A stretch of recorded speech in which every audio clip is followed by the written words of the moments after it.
I think if I hear you call me Becky one more time, six-pack, I'm gonna pop your tops. All six of them. Who are you?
Hey, this is Samantha once again. We're about to another review. It's a list. It's not a review. I'll go along with it. I'm so used to saying review, but it doesn't have to be a review for people who send in requests. It could be a topic, a reaction, randomness, a list, or anything of the sort. Feel free. You can send it either directly to my PayPal or join my Patreon. Both links are down below in the info box. And Lucas, he asked for top 10, but I decided to bump it up to top 15. Least I can do, since Lucas been very generous. Thank you. A couple of videos. This is the top 15 favorite Disney films, and then the worst Disney films. Now, he did say don't do Pixar, so if you're wondering why there's no Pixar in the favorite or worst list, that's why he asked don't do Pixar. Also, I'm not including Touchstone Pictures, because if I did, most of the list would be Touchstone Pictures, because technically that was a company that worked with Disney back in the day, and they worked on films like 3 Men and a Baby, and I think like Who Framed Roger Rabbit, and so technically they're part of Disney, but I think what Lucas meant is like strictly Disney movies, not like I would just do that for like a Touchstone Pictures list, if that makes sense. These seem like movies are strictly just more Disney productions.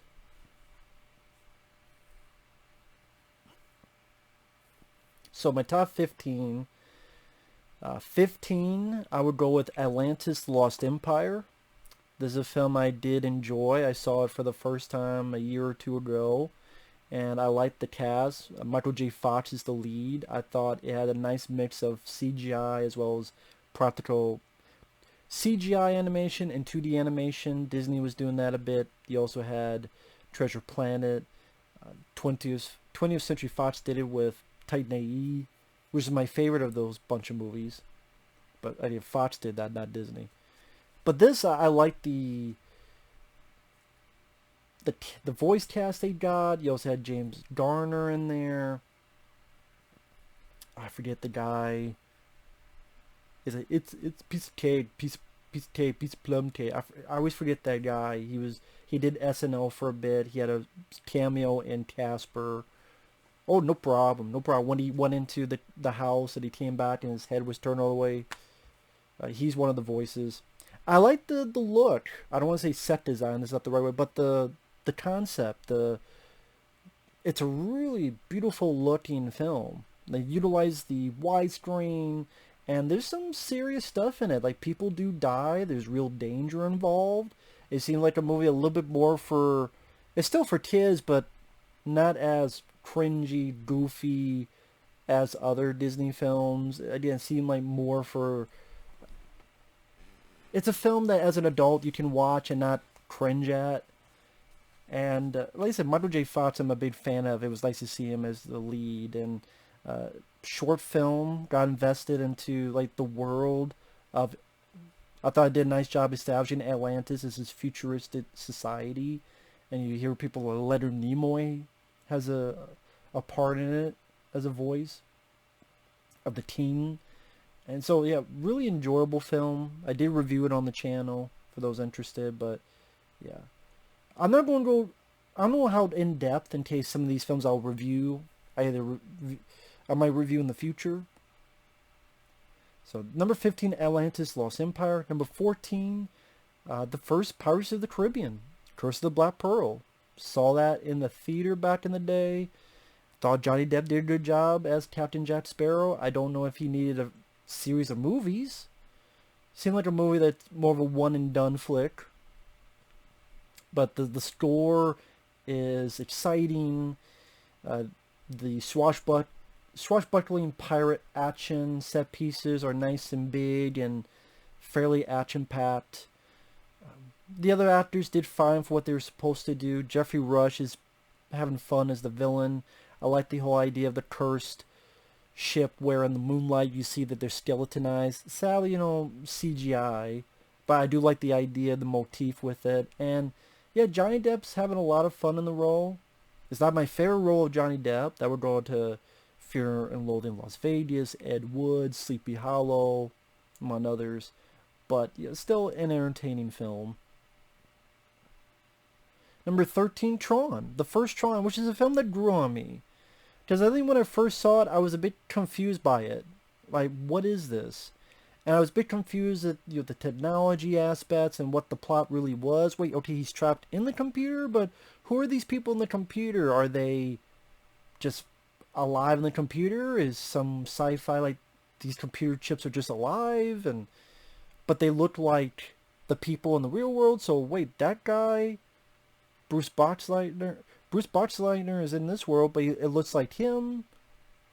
So I was a bit confused on the whole thing. Like, are they real? Are they? I don't know why it confused me so much. It should not have, but when I first saw it, it just did. But it was a definite state-of-the-art movie of its time, utilizing special effects in that manner, the way they lit the suits and the way it's glowing everywhere, and showcasing in the early stages of the computer age what the inner workings of it may be. And it was very creative, it's very imaginative, and Jeff Bridges brings a fun sense of humor, of levity to the proceedings. I do wish Bruce Boxleitner, well, he has more to do here compared to the sequel, but I like Bruce Boxleitner. I remembered him at the time for Babylon 5, the TV show. So I'm like, oh cool, I know that guy. And David Warner, I remember him from this film called Waxwork. Oh cool, he's the villain in this. The score, the music works very well. And it's weird, like one of the things that when I watch it again that endeared me was, as dumb as it sounds, the way it ends. Like Jeff Bridges is hugging his two friends, and then this kind of shot where you see the city, and it goes to like nighttime, and you see, wow, that almost turns to a computer circuit on its own with the way the lights are, and it's the music playing. Something about that I found endearing, and I can't quite put my finger on it. And it doesn't set itself up for sequels and franchise. We need a universe. We need 14 fucking sequel, whatever. Told its story, one and done. Truthfully, you didn't need a sequel. You really didn't. And now that I know I'm a fan of Tron, I don't like Tron Legacy. Fuck the movie. When I first saw it, I didn't remember much shit about the first Tron. I'm like, okay, looks cool, like the music. Now that I understand more of the story, I'm like, wow, this really did sequel really did shit the bed. Fuck it. Especially with Bruce Boxleitner's Tron. I mean, the fucking movie's called Tron.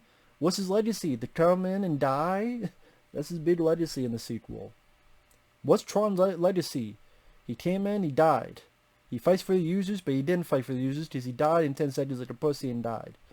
Wow, good legacy. So it's The Last Jedi before The Last Jedi.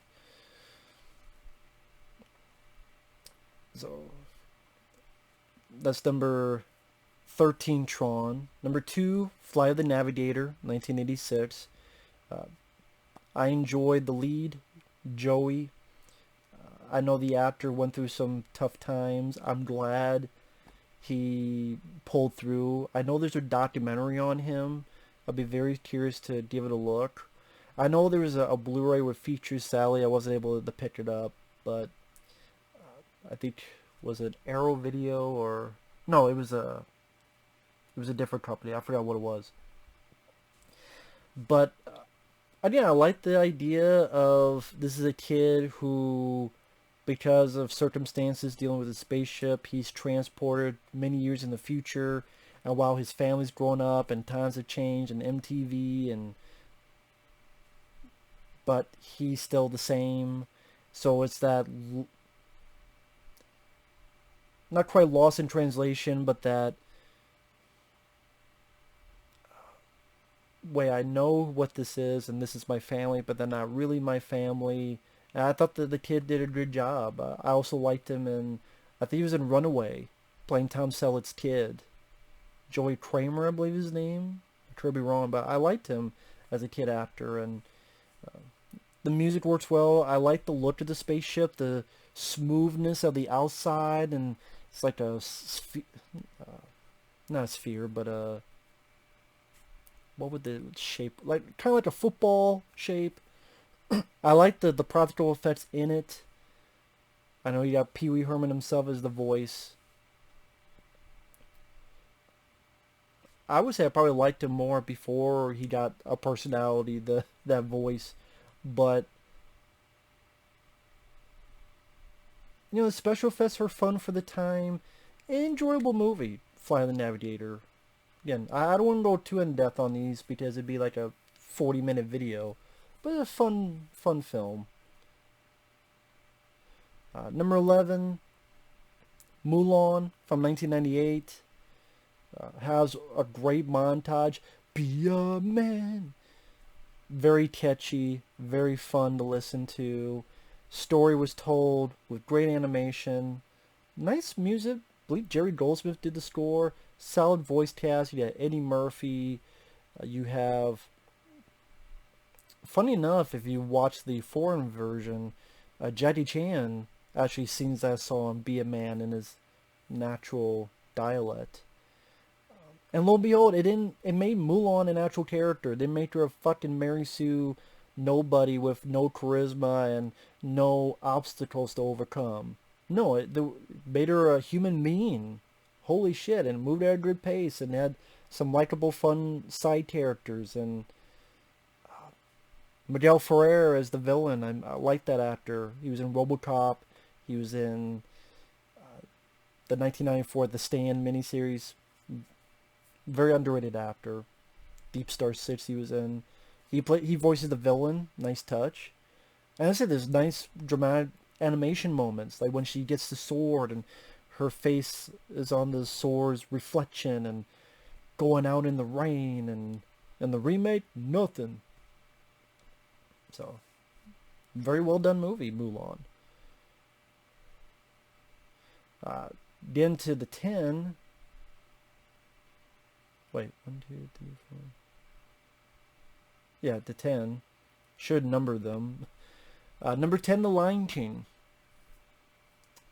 I like The Lion King. Why is down the list? Because it's one of those things like Terminator 2, where I like the film, but when people keep telling you, you better say it's the best, or otherwise, I'm like, no, I like the film, but I don't think it's the best. You better say it. I like the film. Again, it's well animated. It's got some heart to it. Death. Got some death to it. James Earl Jones' character getting killed. I always thought the Matthew Broderick later scenes were just... I don't mind Matthew Broderick. I always thought he was kind of a weird choice to voice the character of the Lion King. It seemed like that should be someone else.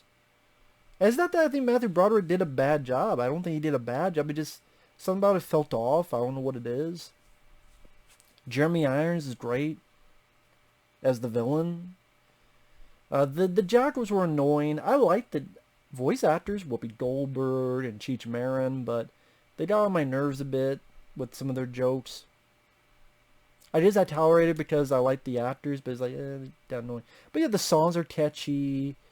There's this beautiful songs by Elton John, like The Circle of Life, and you got the Hakuna Matata song. Very solid movie. Very solid film. Number 9, the 1998 Mighty Joe Young. I think that's an underrated remake. I think the effects are extremely underrated. I think the way they made Joe look is outstanding. And I think that Britt Baker helped work on it. And Bill Paxton, Charlize Theron's got a good voice cast. Joe, I think they make a very likable, like real character. He felt real with the way the effects are done, the way they make him behave, and much like the original Mighty Joe Young, much more of a heroic character compared to like Teen Kong. And I never really understood the hate for it. It's not even hate, it's more just forgotten. Like, that's a remake no one remembers even existed. And I believe it's the same director who did City Slickers and Tremors. I believe it's Ron Underwood. I thought he did a capable job. I remember the moment at the end with the finale. It's a fairground, and there's a thing on fire, and you see Joel's face, and the way, like, you see the reaction on his face. I'm like, wow, that's rather well done. Like, some really solid effects. That's a very underrated, and I think an underrated film. Doesn't get the respect it deserves, in my opinion. But again, maybe it's just me. But Mighty Joe Young, I put on there. Number 8, Cool Runnings. I mean, come on. Rest in peace, John Candy. Did a great job. I like the actors who play these Jamaican group of folks that want to get into the Olympics, and there's a way to do it. Bobsled team. You hear me crystal clear? Well, the Jamaican bobsled team. You duddy dud, and they work well together. It's fun, it's goofy, it's lighthearted, it's uplifting, it's a nice story. I know it's based on a true story, but messed around for fictional purposes. John Candy did a great job as the coach. It's a fun, feel-good movie. Good for the kids to see. Not a lot of really stupid, dumb, sophomore jokes. And like I said, the actors did their jobs well. And, yeah, quite enjoy Cool Runnings. Always did. I think we're at number 7. The Pacifier. You know, well, what the fuck? Yeah, I like The Pacifier. I liked Vin Diesel in it, as silly and goofy as it is. I know Jackie Chan was supposed to do it. He didn't do it. That's why he did The Spy Next Door later, which I think is way worse. But this one,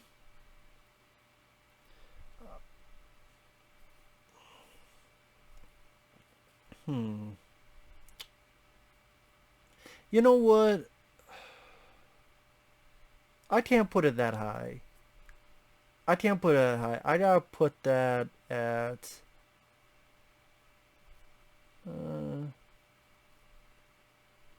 I do like the film. I think it's a tad underrated, so I'll put number 12 between Tron and Flight of the Navigator 86. I'll put it there. So yeah, I'll be number 12. Because I can't put it higher than The Lion King. I can't put it higher than Cool Runnings. So The Pacifier goes at number 12. Because I do like the film. It has its issues, but I like Vin Diesel. I think he's fun in the role. I like him sort of playing off his tough guy role. One bit I always laugh at, as silly as it is he's talking serious. All of a sudden the duck like grabs his... Yeah, it's goofy. It's physical comedy hijinks. But I thought he worked well with the kids. I thought the kids were not irritating. I thought he worked well with them. I thought the Just one of those films. I just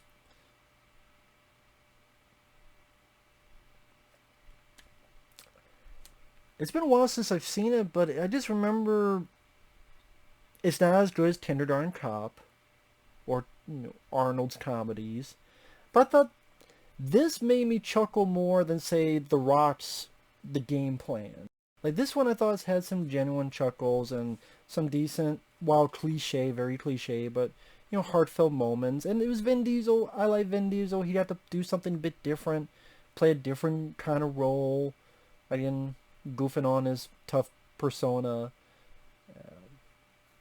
I didn't mind the pacifier, but I can't put it that high as I'm looking at the list. I gotta put it behind Fly the Navigator, 1986. So, because I can't put it above Lion King and that, so it's down a bit. So, I think I'm at number 6. So technically, number 7 is Cool Runnings. Number 8, Mighty Joe Young. Number 9, The Lion King. Number 10, Mulan, 1998. So number 7 is Tarzan from 1999. Really surprised by that. I love the lush animation, the way moving through all the vines and the POV make it very energetic, and again some nice heartfelt moments where you see like the parents getting killed, including the mom, and with the tigers and the gorillas getting the baby, and the voice work. You got Lance Henriksen, great touch.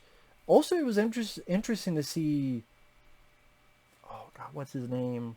From Ghost as the voice of Tarzan. Can't believe I forgot his name. Is it Tony? Damn, I can't believe I forgot his name. Tony Goldwyn? I think it's Tony Goldwyn, who was Patrick Swayze's buddy in Ghost. I'm like, okay, that's an interesting choice. Yeah, I'm not really big on, was it Rosie O'Donnell as the friend, but I really enjoyed the action scenes. And the animation I thought was breathtaking. And like I said, for the most part, the voice actors, it moved at a good pace. And like I said, it had enough serious moments so it wasn't talking down to you as if you were a little kid, even though it's a movie meant for little kids. And yeah, it didn't showcase like fart jokes and sophomore jokes like that. And again, that's a film no one talks about. No one ever mentions the 1999 Tarzan film, and I'd probably say that's the best Tarzan interpretation, honestly. Or at least my favorite. Yeah, that's probably... Yeah, I would say that's my favorite Tarzan film, is Disney's Tarzan. So I really enjoyed that one. Number 6, Zootopia. I really enjoy Zootopia. I know a lot of people, they'll grow and say it's woke and all this. I thought it was well written. I thought the characters were utilized fairly well. I thought the animation was pretty spot on. Yeah, there's a message, but it didn't bother me like it does in other movies. I thought in this instance, kind of like Get Out, what its message, it worked for that movie. Doesn't mean you have to put it in every other fucking movie. Same with Zootopia. I think it worked for that movie, for what it was trying to go. Doesn't mean it has to be in every other fucking movie. I think the voices, especially the lady who voiced Judy, and then was it Jason Bateman who voiced Nick. I really liked the way they detailed the world to make the world seem alive. All the little details of how these animals live in the city. Like the smallest ones have their own little elevator, and they just a lot of nice little details, like how this Nick Wilde comes into utilizing this to make all these little popsicles and selling them all to these guys because they're so much smaller, and does he to make it much more because they don't have to be too big, and these guys are paying all the money and then taking all the lumber and give it to them. Why is it red? And he gives some bullshit excuse. I didn't. Nice world. This has a nice case of world building. And not world building to get 15 fucking sequels, but world building to make me understand this world, this setting more. Again, it didn't seem like a movie that was dumbing down to me. You know, the character of Judy, when she's a kid, making this play, this pageant, pretending there's blood, but there's all of this ribbons and glitter and shit. Yeah, I thought Zootopia was well done, well made. I thought it deserved the praise it got, and I'd be curious if a sequel.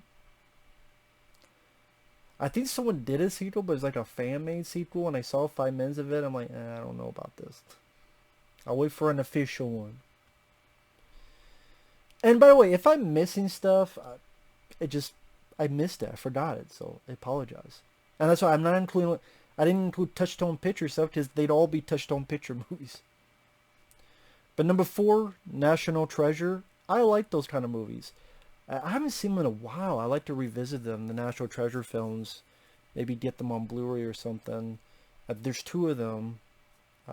Second one I don't remember much about, but I do remember liking the first one. I like Nick Cage. I like those type of adventure films where here's a clue and at least there's something else. You gotta do something to get another clue. It did feel like an adventure, and Bruckheimer Productions producing it. And so it felt a bigger scope. And, you gotta steal the Declaration of Independence. Like, the risky rewards. And, like, wow, that's such a crazy idea. And it's a fun adventure movie. I'm a sucker for them. You don't have a lot of those type of movies anymore. Because now it's all superhero comic book movies. And so I like seeing those adventure movies. Like Firewalker with Chuck Norris. Teen Solomon's Mines. And I like those more than National Treasure. But, Indiana Jones. And no, I don't want to see a 5th one. Please stop. I know there's talks of that game Uncharted being in a movie. The Tomb Raider I thought sucked. Because an adventure film works better when you don't utilize tons of fucking shitty CGI. And I don't remember a lot of it being in National Treasure. It's been a while since I've seen it. But yeah, I remember having quite a bit of fun with it. I'd like to revisit that again. Number 3, Race to Witch Mountain, the remake from 2009. Yeah, I liked it that much. With The Rock, Dwayne Johnson. It's actually one of my favorite films of his. And I'm like, no, Rock, you don't need to do a remake to Big Trouble in Little China. You already did it with this. Because you, instead of a truck driver, you play a cab driver. And you're an ordinary guy in an extraordinary situation. And I barely remember the original Escape to Witch Mountain movies. But this, the kids, they were not annoying. And, they got their superpowers, but they weren't irritating. There's some cool practical effects, along with CG. But, like, the way the alien looked, the bounty hunter type of thing looked cool. And it moved at a good pace. I thought it was fast-paced. I thought The Rock, again, it was nice to see him playing that. I guess you could say he does that a lot. But in this, I felt more in this. That he's playing the ordinary guy in an extraordinary situation, and he gets his ass kicked, and he's doing the best that he can, but it's his courage that's showing, not so much. He didn't feel like a superhero in that movie, and I remember it being some pretty decent practical effects, along with, some CGI as well, and just remember having quite a bit of fun with it. And again, that's a film that's probably that'd probably be the thumbnail over here for when I upload the video, because that film doesn't really get talked about much. I think it's a good family film. Number 2, Honey, I Shrunk the Kids, classic movie. Rick Moranis, very interesting special effects, especially back in the day. I am confused as to why there's no special edition. I mean, you could have talked to Stuart Gordon, came up with some of the story. Look at the credits. Stuart Gordon, the guy who did Reanimator and From Beyond, he was one of the guys' names on there in the story. Talk to the director. Talk to Rick Moranis. Never does interviews, but the kids and Matt Frewer, who's the neighbor, and The guys who worked on the effects with like the giant ant and the other giant creatures in the backyard. Well, giant because they're so small. I thought that was an endearing, fun, creative adventure movie. Like having an adventure but in your backyard. And the way that's why I liked the first Ant-Man. Because not many movies since then really gave you that minuscule and how the random ordinary things have become so monstrously huge. And I'm like, I haven't seen that since Honey, I Shrunk the Kids. I think I mentioned Inner Space as well.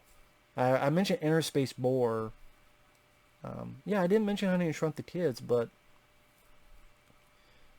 the more I think about it, like, Inner Space came out before this, and that's another fun movie. Because Inner Space was 87 or 8 or something. This is 89. And why there's no special edition of this, I don't know. Never understood that. I don't even think I have the film on Blu-ray. I think I just have it on a fucking crappy DVD with no features. Huh. Yeah, I don't know why. But yeah, that's a fun film if you've never seen Honey, I Shrunk the Kids. Rick Moranis does a great job in that movie. And number one, I had to pick Aladdin. Animated film I grew up with. Really enjoyed it. Loved the voice cast. Loved Robin Williams. I miss him. I loved his genuinely funny but likable, wholesome genie. And nice references, but they didn't feel too out of place. Again, gorgeous animation. Great songs. A whole new world. Ain't never had a friend like me. Prince Ali. Ali Ababa. Which they worked a lot better here than the fucking remake. Yeah, I really enjoyed the film. Really grew up with it. Watched it quite a few times on VHS. And Aladdin still holds up to this day as a classic. And if I had the Pixar film, well, maybe with that another day, but yeah. What more can be said about Aladdin, the original, that has been said? So number 1, Aladdin. Number 2, Honey, I Shrunk the Kids. Number 3, Race to Witch Mountain, the remake. Number 4, National Treasure. Number 5, Zootopia. Number 6, Tarzan. Number 7, Cool Runnings. Number 8, Mighty Joe Young, 1998. Number 9, The Lion King. Number 10, Mulan, 1998. Number 11, Fly the Navigator, 1986. Number 12, The Pacifier. Number 13, Tron. Number 14, The First Pirates of the Caribbean. And number 15, Atlantis, The Lost Empire. So with that said, thanks for watching. We'll see you guys later. Bye-bye.